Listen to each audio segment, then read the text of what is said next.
measles, rubella,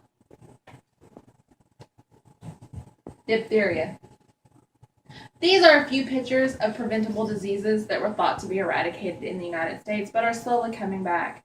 Today I'm going to talk about the rise of these preventable diseases and why it's important to vaccinate your children.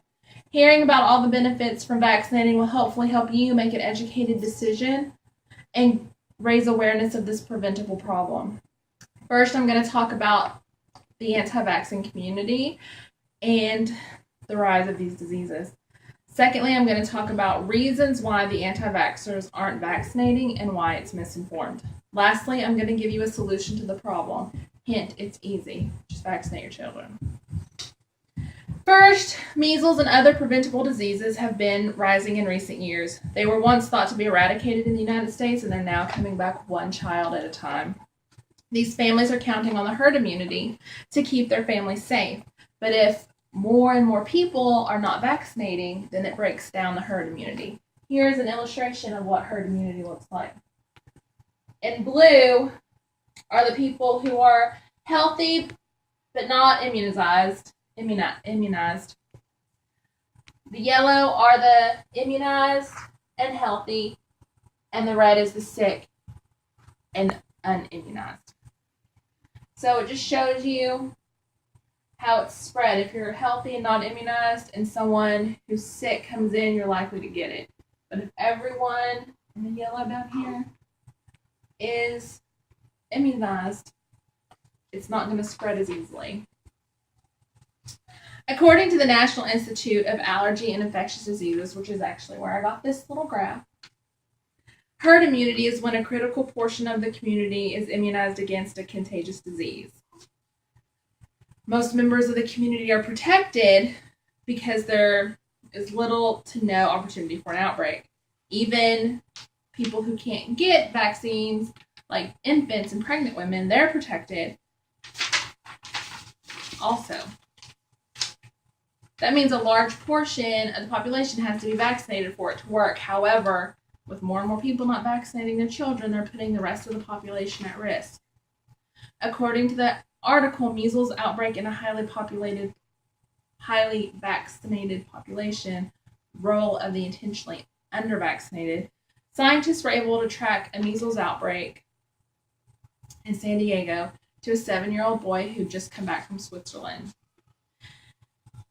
He was intentionally unvaccinated, and he managed to infect over 800 people. As recently as May of this year, the CDC reported there was 161 cases of measles in Ohio, which have all been contained to the Amish community. This outbreak was traced to an Amish worker who had gone to the Philippines to help with typhoon recovery, and they were also not vaccinated. And this is just two of many stories out there that I was able to find about this. Summary: many of these outbreaks can be prevented if parents would vaccinate their children, or even if they had access to some of these vaccinations. Now we're going to discuss why people are not vaccinating their children and why it's a mistake. The biggest reason parents stop vaccinating their children is because of a report by Andrew Wakefield in 1998. He wrote this report saying that vaccinations were linked to autism. That report has since been debunked, and yet vaccinations are still not recovering. Wakefield was stripped of his right to practice medicine in 2010, and yet parents still use this as a reason not to vaccinate their children. Another reason is that they just don't believe that they work. According to Jennifer Margulies, a mother interviewed on Frontline on PBS, she said, "I would rather see my child get a natural illness and contract that the way illnesses have been contracted for at least 2,000 years that Homo sapiens have been around. I'm not afraid of my child getting small chickenpox. There are reasons that children get sick. Getting sick is not a bad thing." Which leads me to the next part of my solution, which is vaccinate your children. But I wanted to point out her logic. According to the CDC, an epidemic of rubella in 1964 to 65 infected 12.5 million Americans, killed 2,000 babies, and caused 11,000 miscarriages. In 2012, there were only 9 cases of rubella reported to the CDC. And nearly everyone in the U.S. got measles before there was a vaccination, and hundreds of it died every year. Today, most doctors have never even seen a case of measles. So, according to this Jennifer Margulies' logic, it's natural to contract illness and not vaccinate your children, even though children were dying from it years before.